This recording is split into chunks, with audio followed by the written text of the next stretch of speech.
Hello, everybody, and welcome to the first episode of what is going to be a multi-series event. We are going to be delving into the book called Purpose in Form, the necessary basis of all ethics. And the author of this book is Robert B. Davis. He joins me now. He is the author of five books. One is called Jnana Yoga, A Skeptic's Journey to Knowledge, Poetry, Aphorisms, and Affirmations, and The Diamond. These are all beautiful philosophical works. But for this particular series, we are getting into purpose and form. Um, Rob, would you like to please go into detail about what this book is about and why you wrote it? Yeah, thanks, Stephen. So this book, I think, is really the place to start with the books that I've written for many reasons. Hopefully, we'll see as we get through.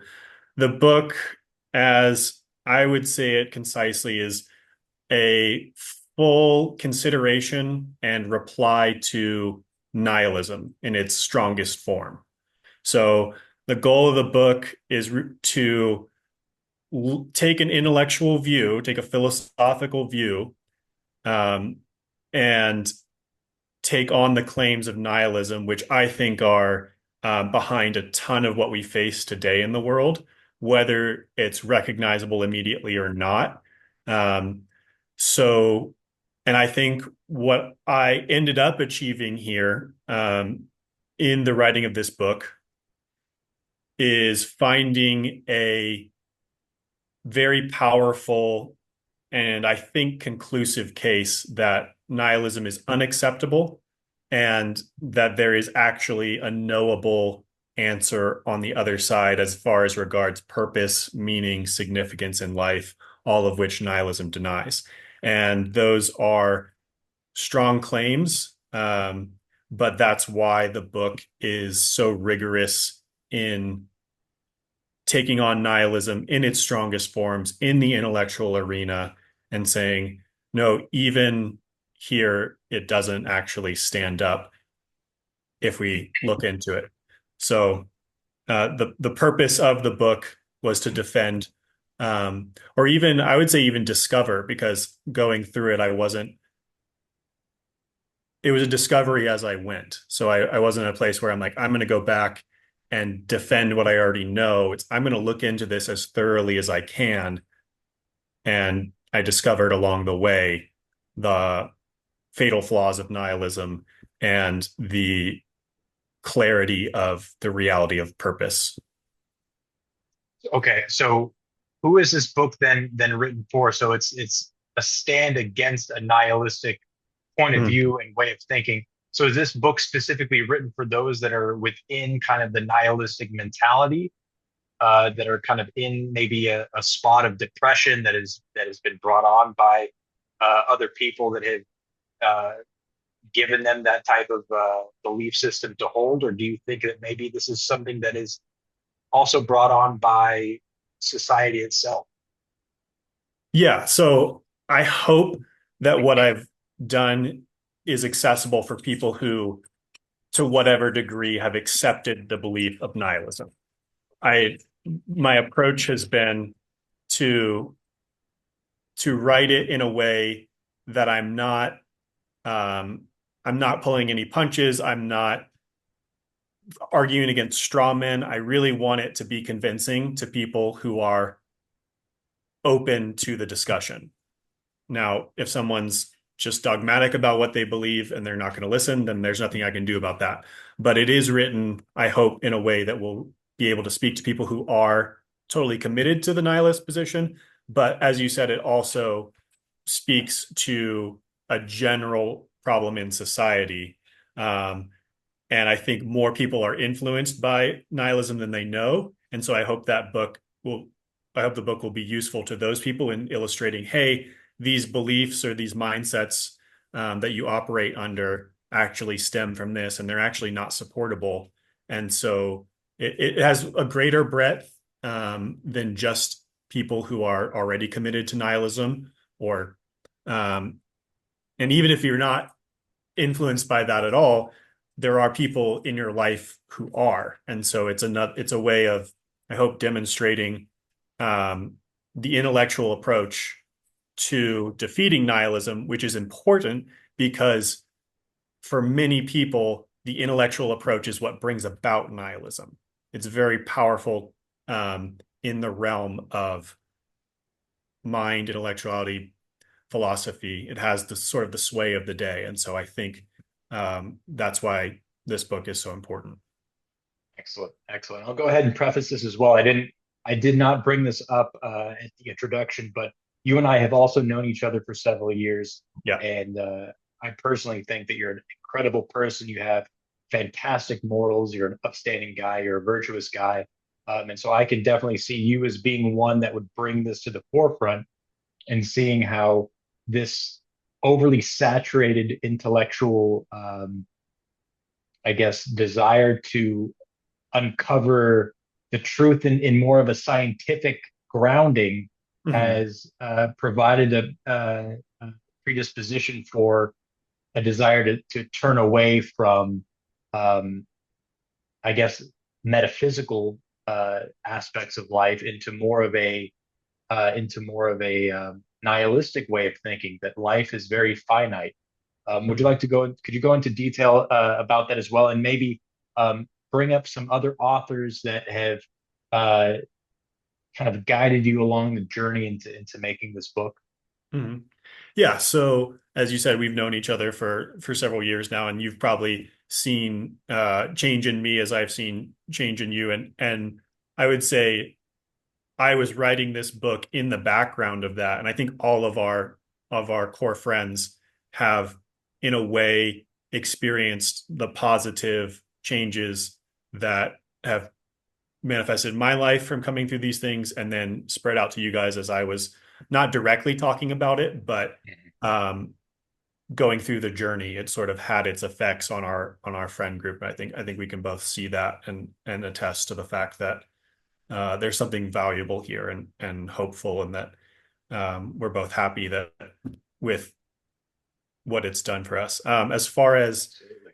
the authors that have influenced the journey, one very prominent one throughout the book is a man named David Deutsch, which is it's maybe a little bit of an odd one because he's definitely not openly religious. I have no idea if he's religious or not. And there's definitely the book comes to a place of affirming religion. Um, so David Deutsch is a mathematician, um, and a scientist, and he does philosophy of science. So his book is, I'm sorry, maybe he doesn't qualify technically as a mathematician. He's a physicist and philosopher of science. And so he lays out, um, I think, the most accurate philosophy of science to date. He points out problems with some of our modern conceptions that we still have of how science is. We think it works, but it doesn't really work. One of those is the theory of empiricism, that we just look at facts and then get the theories after that. And that's something he pretty thoroughly refutes in his book. And so that book plays a big role in here. There's many others. I mean, Jordan Peterson has been a big influence. I In the introduction, I quote Douglas Murray several times for sort of the contemporary chaos that we see around us. But I would say the biggest influences aren't other than Deutsch are not necessarily quoted. I think the biggest influences were my time spent um, studying and pursuing to some degree Buddhist philosophies, Buddhist religious texts. And Jung has a pretty big influence in here as well, though he's also referenced in the book. And there's a smattering of other people who are quoted throughout. Uh, but I really think sort of a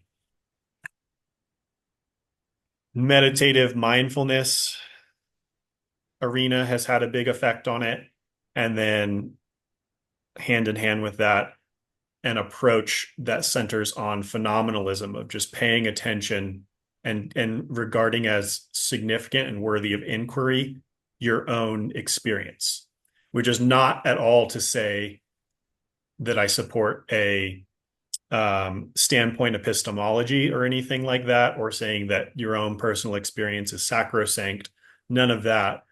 Solely that you can you there's something significant going on with your interface with reality, and it's worth noting and paying attention to, rather than, well, I would say you get input from other authors, but then you check how that works out in your own life. So there's a directness, a way that your consciousness and your life is involved in the process that I think comes out of the sort of the phenomenological approach. So those are some of the influences.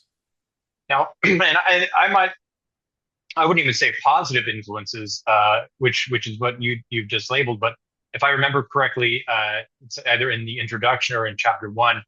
One of the main driving factors to create this work was a conversation between Peterson and I believe his name is David Benatar, Yes. who holds this nihilistic point of view. If you could please go into a little bit of detail about how that conversation specifically ties into you creating this book, as well as I think what we need to do is preface with a framework of what nihilism actually is. What does that entail, and why is it such an alluring mentality for people to harbor? And what are some of the detrimental effects of having such a belief system? Sure. Yeah. So that's a good point. David Benatar was an influence on this book, and I read both of his main books, Better Never Having Been and The Human Predicament. I also listened to a podcast. The first thing I did was listen to a podcast between him and Jordan Peterson, and so his his work was really a catalyst for this book. I had a lot of it running around in my head. And then after listening to him and reading his work, that sort of gave me it was a catalyst. It gave me the inspiration. It was just inescapable. I was always thinking about this. Okay, I got to write this down. I got to really sort this out and get through this. So I already had a lot of the material in my head, though it wasn't clearly organized. I knew I wasn't agreeing with Benatar. I didn't know the best way to state it. Um, so he really coalesced my efforts and allowed me to have a counterpoint, which really helped the book come together in this form. And so the bulk of the first part of the book is responding to a bunch of his claims. Now, it's important to say that David Benatar does not consider himself a nihilist. He claims that he is an antinatalist and that antinatalism is distinct from nihilism. I take that claim seriously. I do say in the introduction, I call him a nihilist, but then I say I recognize that he doesn't call himself that. It's just that through this book, there's a specific section where I talk about it. I think it's very clear that the distinction he tries to make does not exist. He is a nihilist, even though he disavows sort of the obvious ends of nihilism. He has essentially um, he's constructed a philosophy that he thinks is of as separate from nihilism, and the effects of it stop short of full-on nihilism, because even he acknowledges that true nihilism is permissive of everything, and then because of the obvious negativity in the world, the obvious strife between people, as soon as you've permitted everything, well, it's just suicide or all-out war, or both. So, I mean, nihilism is easy to state. It's the belief that there is no significance, there's no meaning in life. But Yeah. it's hard to recognize and pin down because most people won't come out and say, I'm a nihilist. Most of them, I mean, Benatar, I think, comes the closest, but even he won't say, I'm a nihilist. He's like, I'm just an antinatalist. I don't want people to kill each other. I don't Yeah. want an increase of suffering. I just think it would be better if no humans existed. And we should take proactive measures to stop having kids so that that comes about. And it's like, okay. So, I mean, he himself is saying nihilists would go further than this. So But the it's the it's the consequences of same, nihilism are clearly horrendous. And right? if his consequences, which are admittedly less than that, are the ending of all human life. Um, he's sort of, you might say he's like a pacifist nihilist. He wants nihilism, the ends of nihilism to be brought about without violence. He wants people just to voluntarily stop existing because Wow. I mean, it sounds anyway, like maybe Justin Trudeau and some of the other people at the World Economic Forum have taken a page out of his playbook. I mean, they have what mm, assisted suicide up in Canada. Uh, I mean, just a bunch yeah. of different things going on, Yeah, in that regard. there's, I know of people who would hear me talk about David Benatar and be like, ah, that's just some weird guy. But like within the last, it might be closer to 7 years ago now, but there was a person in the United States who tried to sue their parents for being born. And it's right out of the antinatalist philosophy. It's life is so terrible, and I haven't defined this yet, so this would be a good time. So antinatalism, as David Benatar has it, is the belief that the human condition, the human conscious condition, is so bad that it would be better if it never existed. So How empty. Yeah. yeah, so there's people who are literally acting on this, who have said, I didn't choose to be born, and my parents have inflicted this suffering on me, so I'm going to sue them. As far as I know, that was tossed out as nonsense. Thank God, but people are seeing that as a valid argument and trying to make headway with it. And then there's more subtle ones of whether or not they're aware of antinatalism as a philosophy. There's I knew a guy for a while, he wore a t-shirt regularly that said, please don't breed. Like there's a common sentiment in the world that humans should stop reproducing. So it's not, unfortunately, it's not that wacky. It's pretty well representative of a lot of what's going on, even though people aren't necessarily read up on David Benatar or actively saying I'm an antinatalist, they're acting out the propositions nonetheless. Um, so, I'll agree with you. I mean, I see it in society all the time. People might not, like you said, people might not necessarily identify themselves as being a nihilist, but they just hate life, they hate the world, and it right. it obviously, I mean, it honestly projects out of them. I mean, they just people that harbor this mentality don't look healthy. They don't look like they have a solid direction in life. And I'm not saying that this is, necessarily all their fault. I mean, it is to an Oh, extent. yeah. I mean, we all, we choose what we want to believe, but it seems like this type of mentality and this belief system is really being pushed forward in educational institutions and in Yeah. music. I mean, there seems to be a complete lack of a desire to find fulfillment and to be fruitful and multiply. Um, Yeah, for could sure. you go into detail as to what then the opposite end of the spectrum would be? And I know that we're going to be covering this in later chapters, but just to kind of get into a framework with, we've been Mhm. talking about nihilism and antinatalism. What then is the opposite of that that people can see within themselves or help promote as a way to combat this? Yeah. So I think I can get there and do this at the same time. I had two thoughts while you were talking. Um, you said we choose what we believe. I would say we have the ability to choose what we believe, but also we are endowed with beliefs, whether we like it or not. Like you could say that, there's beliefs floating in the air, you might say, and they just come in on us. And most of us, well, anyone who's along the path of trying to figure out what they believe will find that they already believe things that they never consciously started believing. So, um, like you said, it's not someone's fault per se that they're a nihilist. Like nihilism is just in the air and people absorb it. And then Right. many Right. people who even might be overtly like declare themselves to be religious or overtly non-nihilist in some way probably have some nihilist mindsets that they're not even aware of. So that's Right. important to note. And then the other thing I thought of was I was just hiking on a trip, and coming the other way was a woman wearing a t-shirt that said, "All we are is slow decay." And Entropy. I had like several moments after she passed of like processing this, of like, that's the shirt you decided to wear, Wow. right?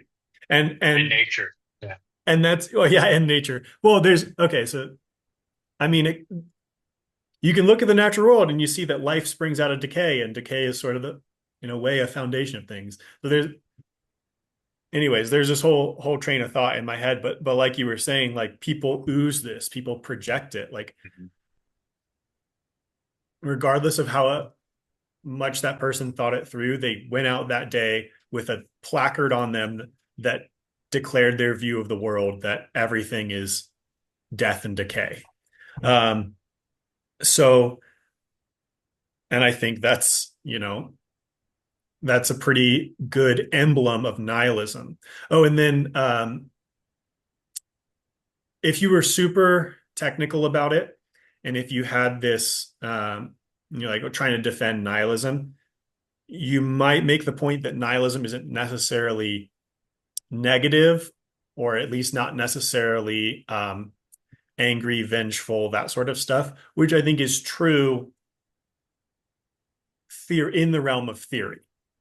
But the issue is we're living humans, and when we try to embody these ideas, you end up in despair.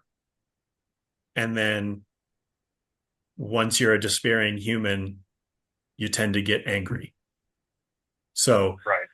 it's it's there's a claim to be made in the realm of intellectual inquiry, which I'm not opposed to, but I just think in practicality, there's not a distinction between nihilism and an anger at being, a disgust at being, that sort of stuff.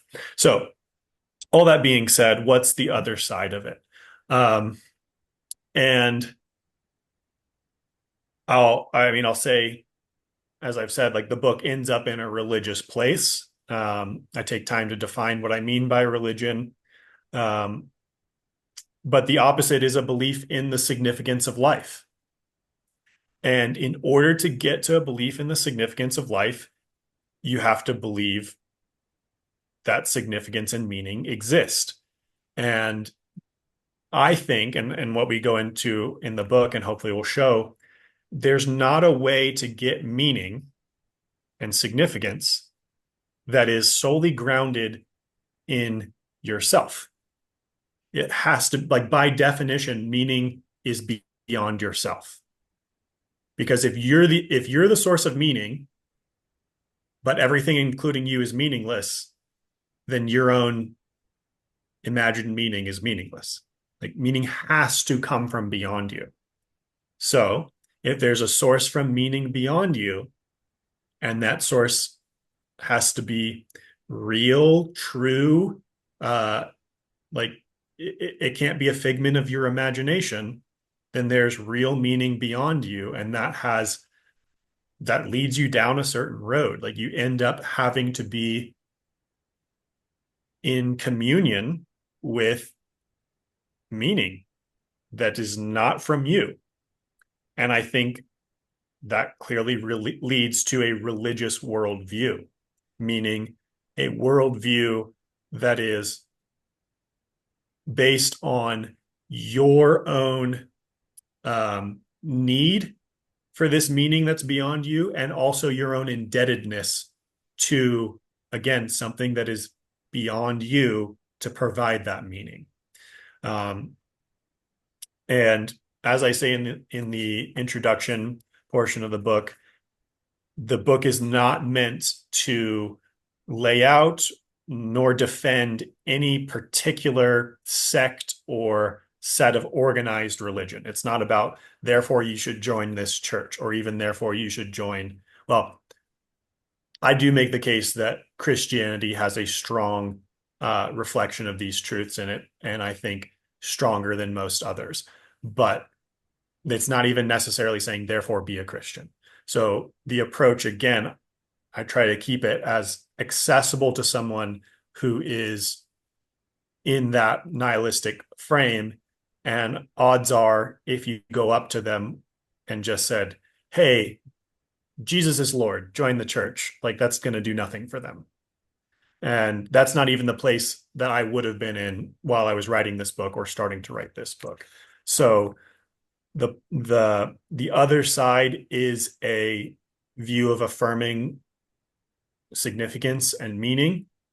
And then I say, I take seriously what that has to mean about the world, that meaning is real.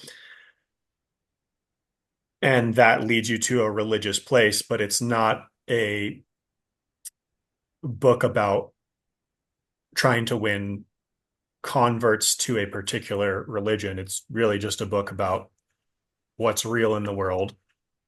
Nihilism doesn't work. What seems like it would work. So I'm trying to say in a way like when you give the other end, and I say the opposite of nihilism and the part that's true is a religious view of life.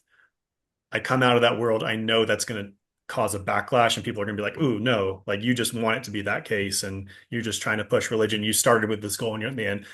I really went through an effort to not do that. And I wasn't even in a place where I would do that at the beginning of writing this book. So yeah, so the opposite of nihilism is some level of meaning.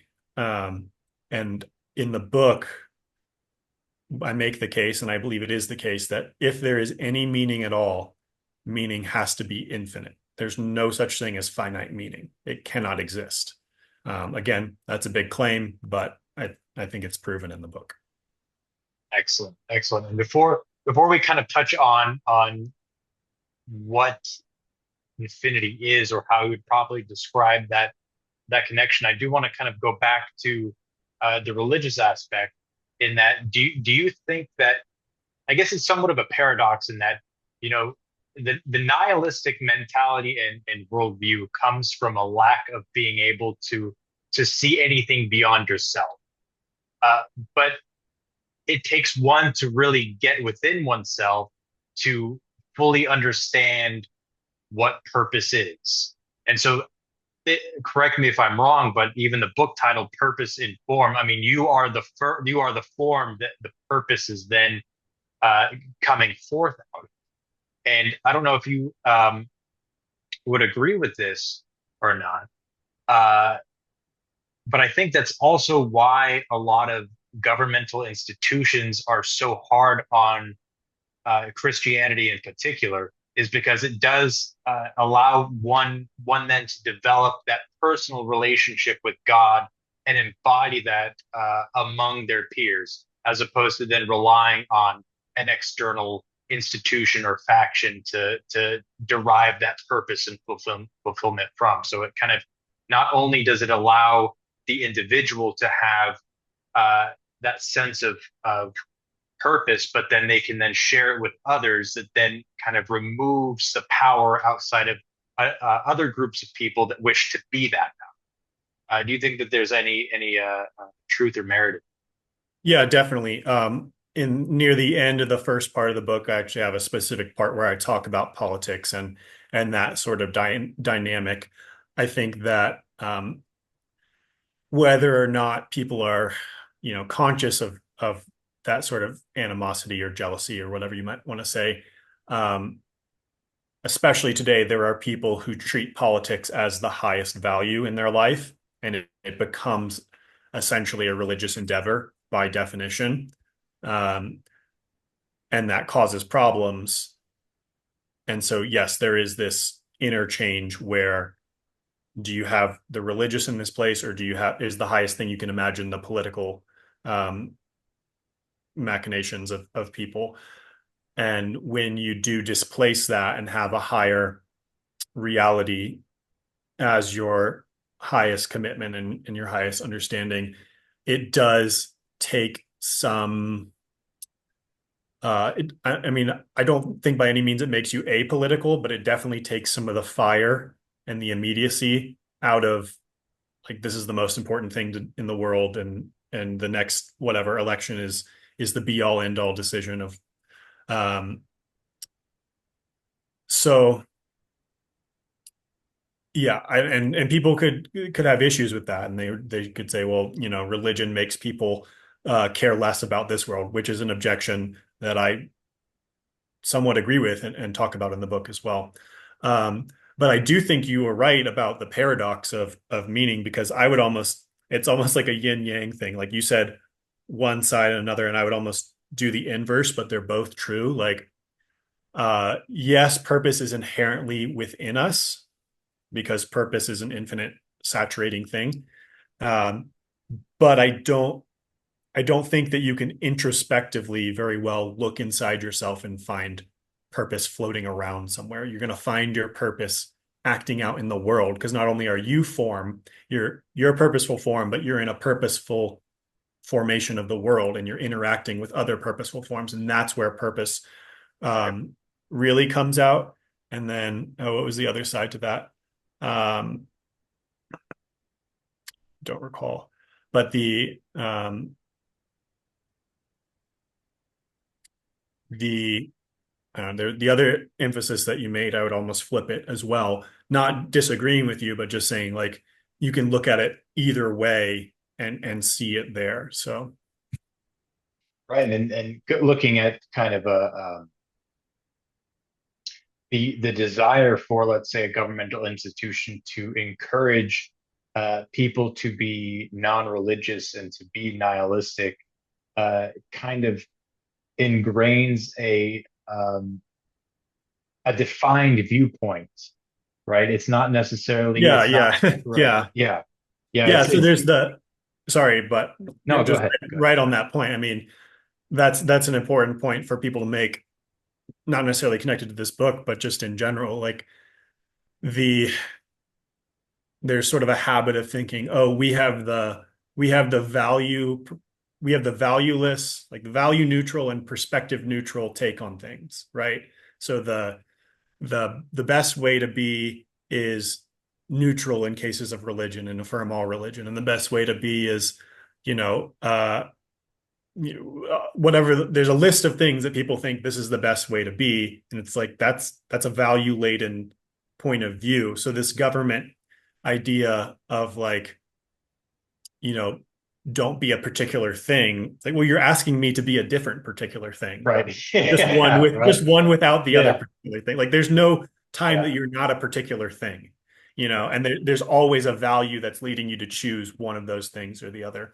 And I think that'll tie into one of the later chapters. Because each of the first five chapters is has the myth in the title, myth of something, and I think the fifth one is Okay. the Yeah. myth of secularism. So that there's this space of total non-judgmental, like non-alignment, like non-existent, but you should definitely be there and doing it, and it just doesn't make sense. So anyhow, Yeah, that makes sense. And I think I would like to touch on kind of the aversion to the idea of religion as well, at least organized religion. You have a lot of people that have stepped out of the religious mentality because of kind of the stains of violence and war and everything that organized religion has caused in the past. So I think people have that is what has caused people to kind of desire to embody a new age mentality or a new age way of thinking, as opposed to going into what is thought of as being more of a patriarchal idea of religion, and like the Crusades, or kind of, like you can't do this, you should do this, this overbearing, almost constrictive view of it.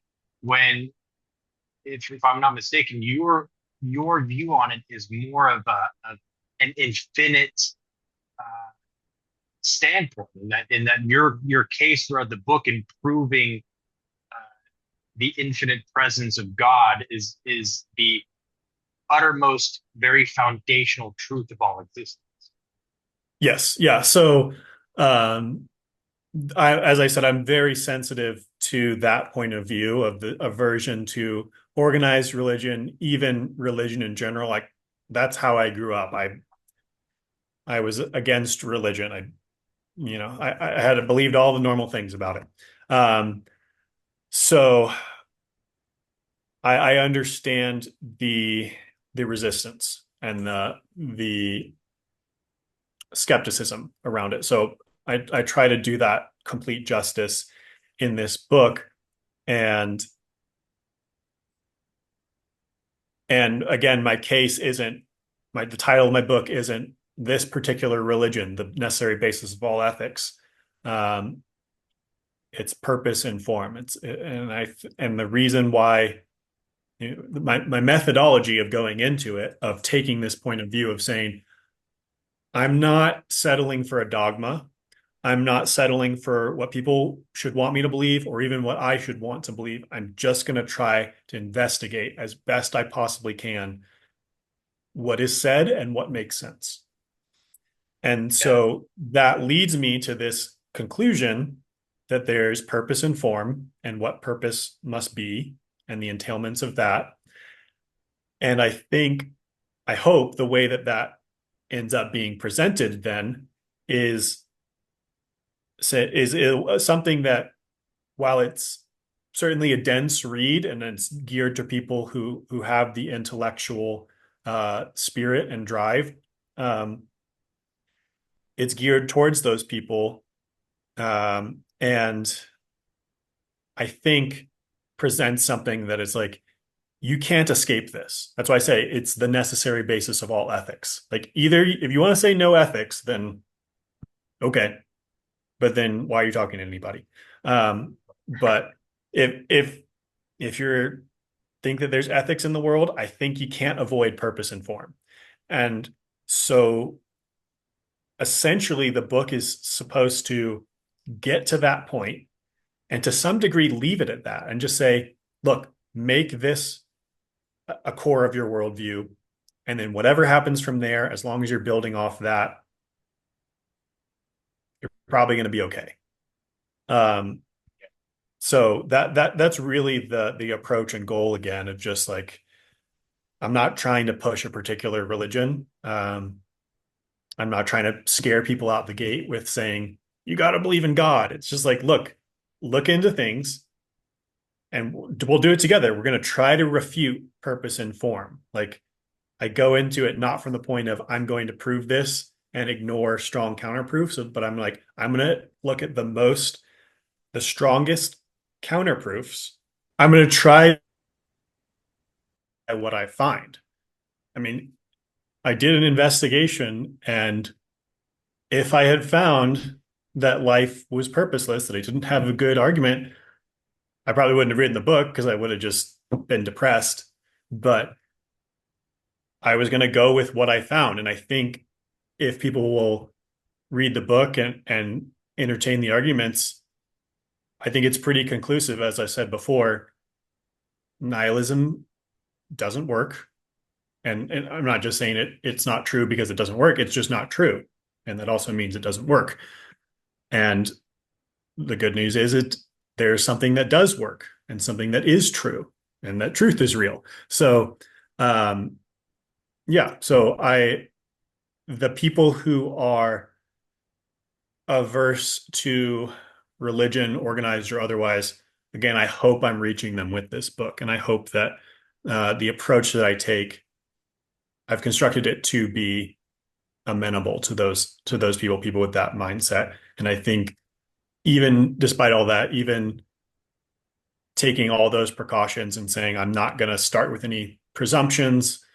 We're going to go at it on the turf of the nihilists, is the way I put it there, and still come out on top. And that's a good thing.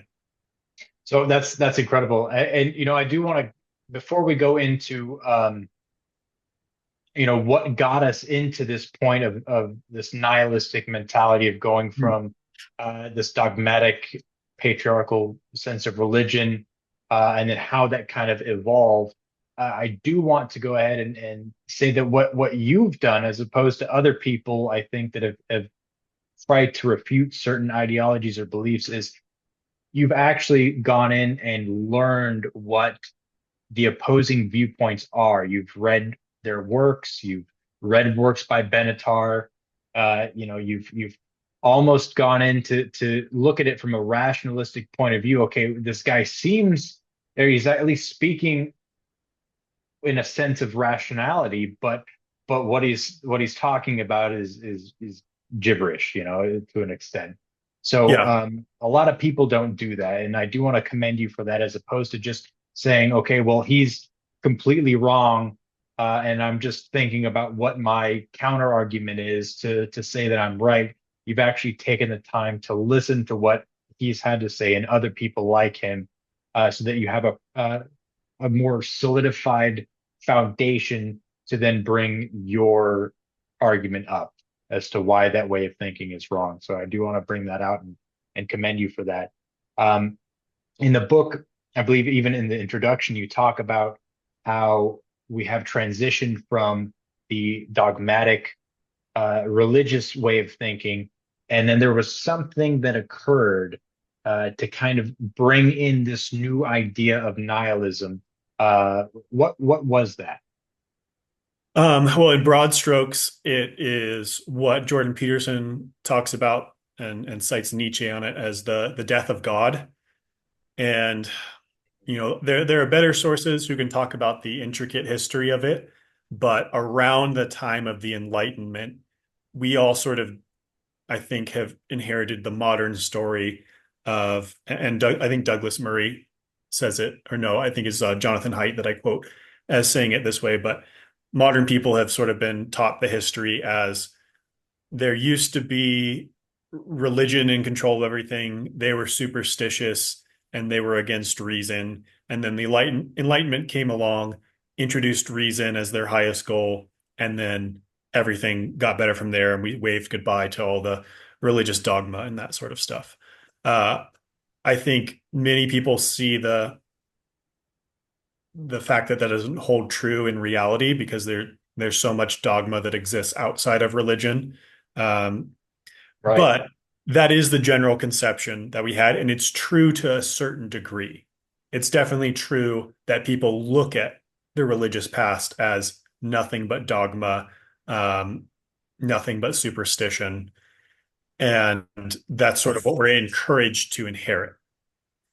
And so part of the mechanics of that is people question God. There was, you know, uh, scandals with Copernicus and Galileo of the heliocentric versus geocentric solar system and the church's resistance to that. And then there's people, questioning biblical teachings or God or whatever in multiple ways and not being satisfied with the seemingly authoritarian responses that they're getting. And through whatever compound of that, I'm not the historian on that matter, but through that, we got to a place where, for the most part, the people who said, we're not going to say God is our highest or the Bible's our highest, we're going to say reason is the highest. We got to the point where those people sort of had ascendancy. And we've been taught to revere those people. And I do revere reason. So, and I have gained a lot from those people in the enlightenment principles and mindset and all that sort of stuff. So I'm not at all saying this to bash them, but as that arose, um, we chucked things that we viewed as tainted by religion or inherently religious, and we stuck to what we thought was defined by reason or encompassable by reason. And the case that I make in the book is that one of those things is the idea of metaphysics. Right. And we chucked out metaphysics. And since then, anyone who talks about metaphysics, people think, religion. That's just religion nonsense. It's just dogma. There's no way to vet it. And it's irrelevant. But in the intro, I make the case that we actually do have to talk about metaphysics. And that's one of the things that we're missing. And that's the problem. That's part of the problem. I would agree. I would agree with you on that. Could you maybe go into some detail as to what metaphysics actually are or Yeah. is? Yeah. Okay. So metaphysics is a branch of philosophy. And think of physics as physics, and meta is above or over. So metaphysics is that which is over or superordinate over physics. Um, so you can get the idea of like, oh, that's the supernatural, right? So then that's the imaginary and superstitious. The issue is, though, when we investigate it rationally, we find out that we don't just learn the physics of the world and then come up with a story about the world and operate based on that story. Just like in science, we don't actually look at just the evidence and then come up with a conclusion based on that. We don't take the empirical approach, and we do not have, nobody operates without a metaphysics. So, what metaphysics actually is your foundational assumptions, axioms, premises, your basic beliefs. So, many people have talked about it, but one of the metaphysics of science is truth is real and good to pursue, right? Or you could say truth will set you free. Either way, that is not something that is rationally discoverable or definable within science. That is something that precedes and enables the pursuit of science. So there are many things like this. Um, I make the case in the book, and this is several years ago, that metaphysics doesn't necessarily mean religious. And I sort of talk about it in a disconnected scientific way of just observing plot points. But I think now, several years later, Jordan Peterson has done a ton of work on this, and through the work that he's sort of coalesced, he's essentially proven that metaphysics is not going to be um, a it's not going to be a set of data. It's actually going to be a story. And he's done a ton of work on showing the neurological side of this. We just basically our most basic inputs and processing that we have are micro stories. That's the basis of perception itself. So we come at everything with a story. So with that in mind, I would say I would propose a new definition for metaphysics, or just a renaming, because it means the same thing. It's still our basic assumptions, but because we see this, or we can see this now, again, that we found out through rational investigation, metaphysics is the story that determines your mindset.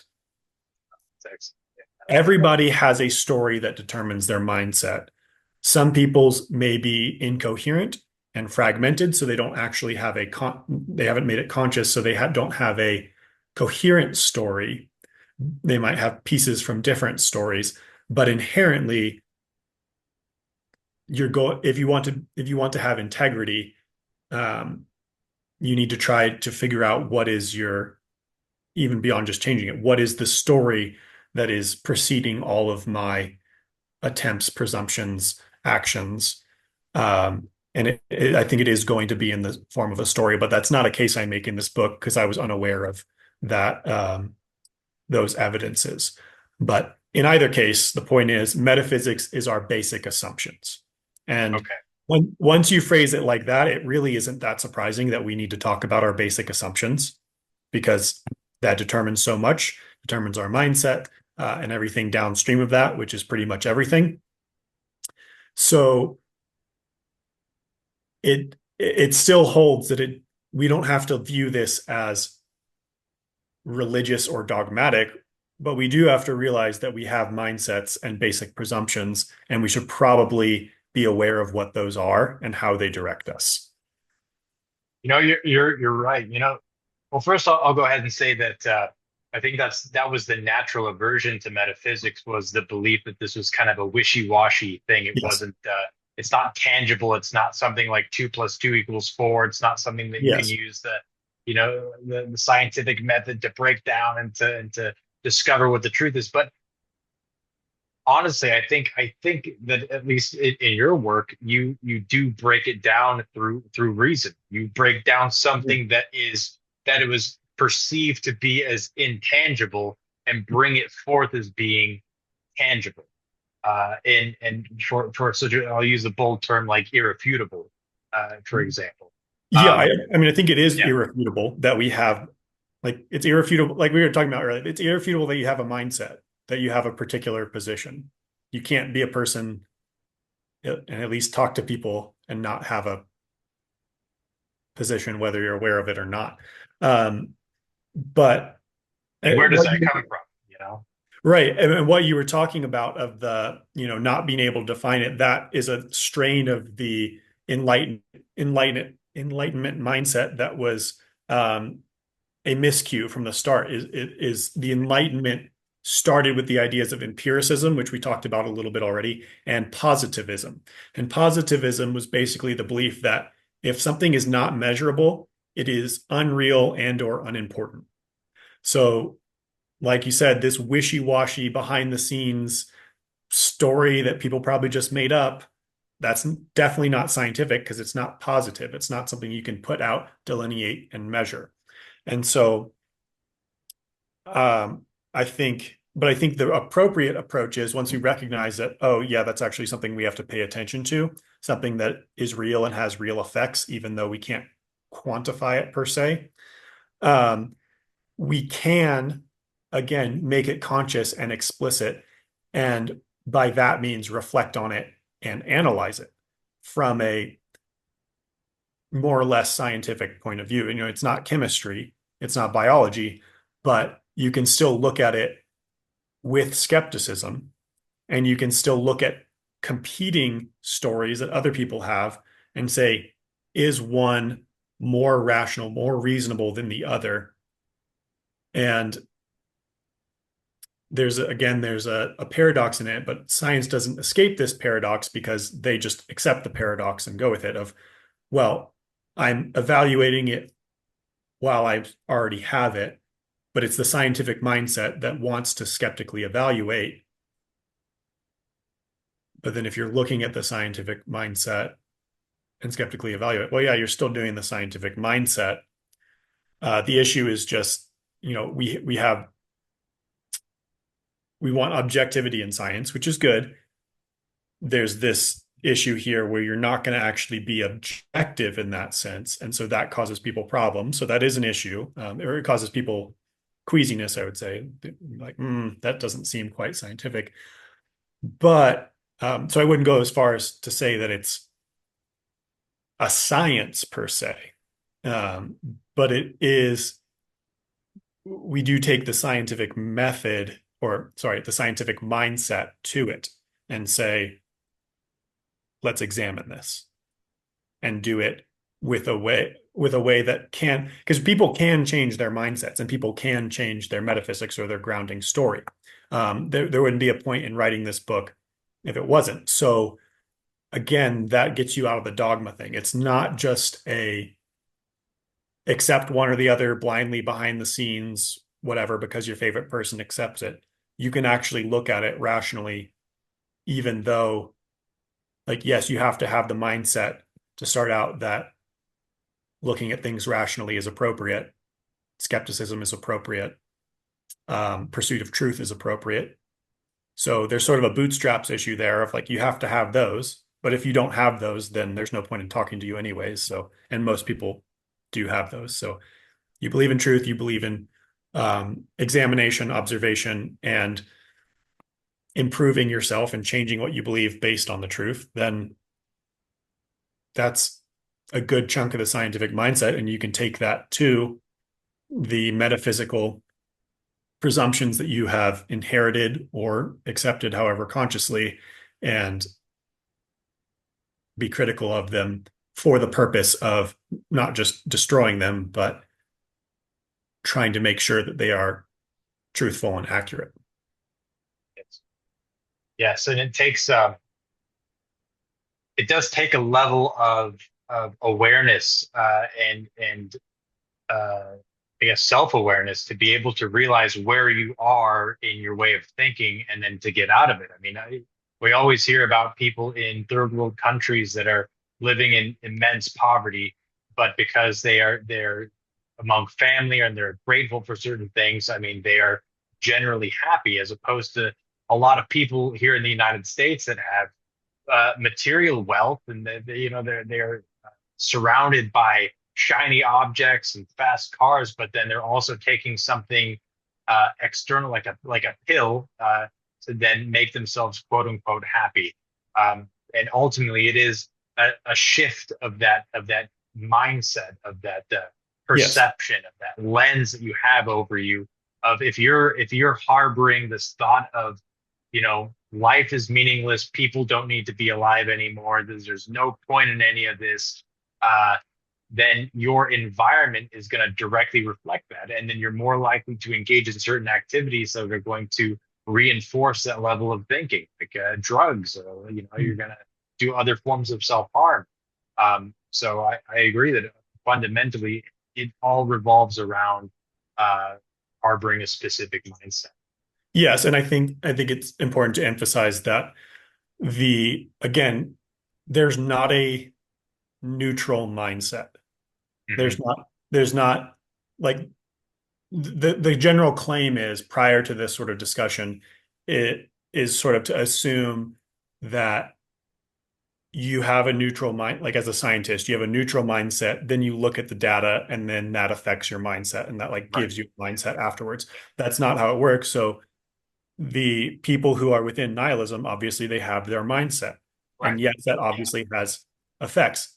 Now, maybe their mindset is more in line with truth than ours is. And so that's the question to get into is say, even though we cannot step outside of our own mindsets, I would say it's unequivocally true that people can change their mindsets. Like I've done it and I've seen other people do it. So it can absolutely happen. So even though we can't get this sterile objectivity in the matter, you can still take a step back, reflect on your presumptions, and if you find some of them that don't hold up to your examination and you get rid of them, you're going to change your mindset. So it's I mean, there's a weird recursiveness to it, and in a way we're like um we're the real the real magical AI, the code that writes code. We get to go in and rewrite our code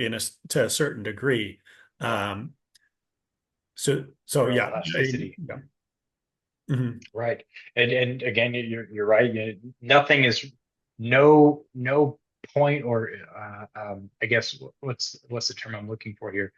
Um, the end result is not found without the individual's already preconceived belief system and mindset. Like you were saying, everything is every it's very difficult for certain individuals, even those that harbor a fully a nihilistic mindset. I mean, that's an opinion, that's a belief system. So everything that humans, every activity or set of or desire to uncover a certain truth is always through the lens of whatever belief system or mindset they're harboring while engaging in those activities. And I Yes. think that people don't they don't realize that, that's metaphysics, is it Mhm. not? I mean, it's you have your belief system, you have your mindset. Yes, and I would just say that I think the point that we're both making, you're totally right that everyone comes to it with that mindset, but there are there are truths that can break through our mindsets. Like, or maybe we'd even say there's a hierarchy of mindset. And like, if you have truth seeking as higher than other things within your metaphysics, which is actually part of the book that we'll talk about eventually, um, then when you encounter a truth which contradicts one of your metaphysical mindsets or metaphysical determinants of your mindset, you're going to change it because you believe in pursuit of truth. So Yes, yes. it's it's not quite that level of just subjectivity of like what you want to find, you're going to find, though that is true in a lot of cases and makes it very complicated.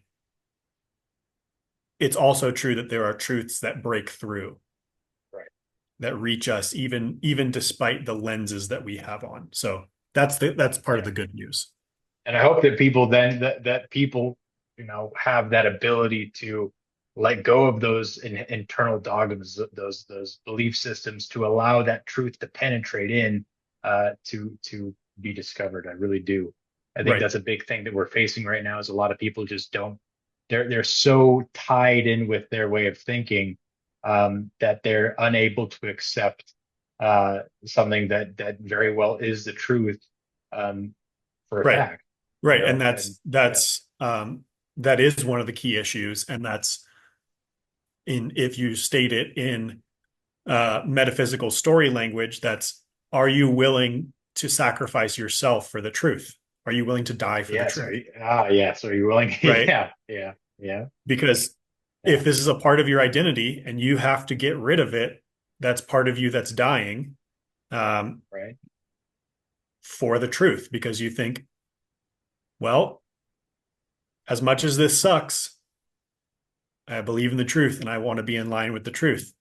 Yeah, the Or noblest you choose pursuit. your own identity over the truth, even though that destroys everything in your life, because on some level, the only strength that any of us get for anything is that we think it has some relationship to the truth, right? Like the reason why I think parts of me are me is because I think it's true that those parts of me are me, or are a true reflection of that, or whatever. Like you can't Yeah, actually eradicate your dependence on the truth. So it really behooves you to say, okay, the truth is superordinate and the truth is going to be at the top of all of my commitments. Um, but that doesn't prevent people from fearing the pain of loss, whatever it is, attachment to their identity, choosing their identity over truth. It's just going to destroy your life. So, like, geez, that's give up your life for me and you'll find it. Try to hold on to your own life and you will lose it. Like that's what that is right there. that's exactly So, what that is. Ah, the noblest pursuits. Yes, fantastic. Well, Rob, I think that's a great place to end our first conversation on yes. purpose and form. There is a quotation in this book, Mhm. that I would like to go ahead and read here to Mhm. end it. This comes page 459 from the beginning of Infinity. Many people have an aversion to infinity of various kinds, but there are some things that we do not have a choice about. There is only one way of thinking that is capable of making progress or of surviving in the long run, and that is the way of seeking good explanations through creativity and criticism. What lies ahead of us in any case is infinity. All we choose is whether it is an infinity of ignorance or of knowledge, wrong or right, death or life.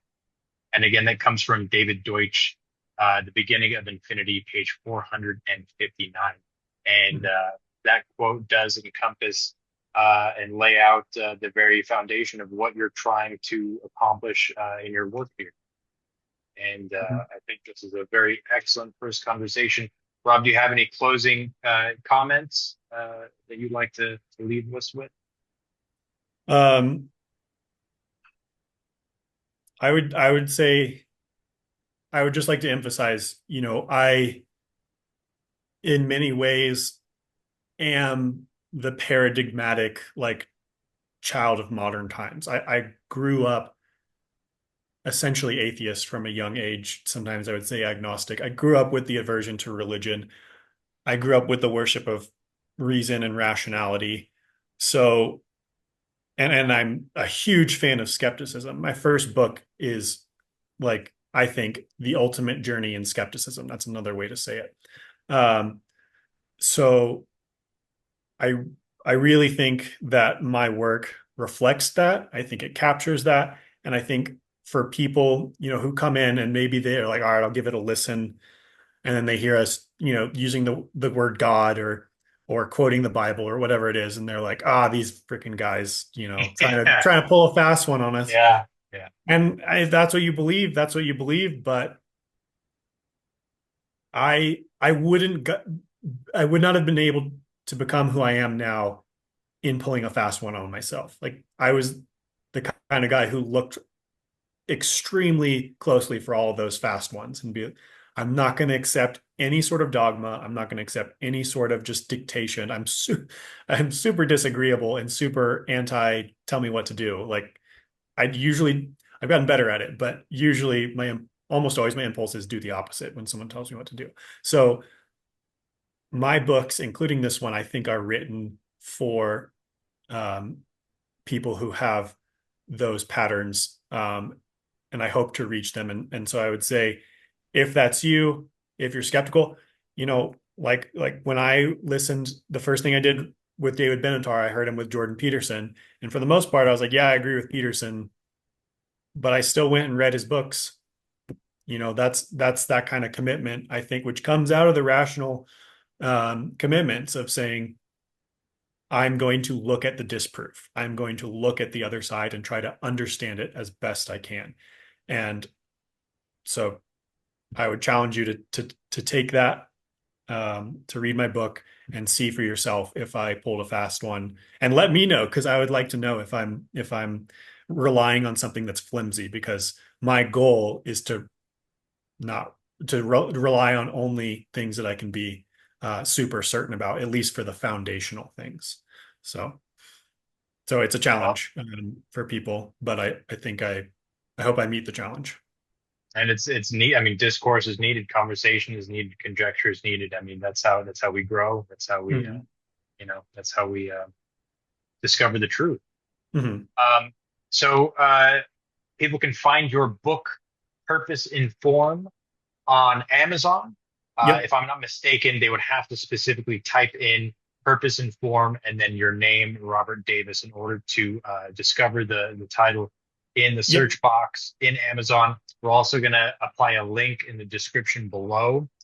And again, this is going to be a series. This we just covered the introduction in this conversation, but we're going to be delving deeper into the book as well.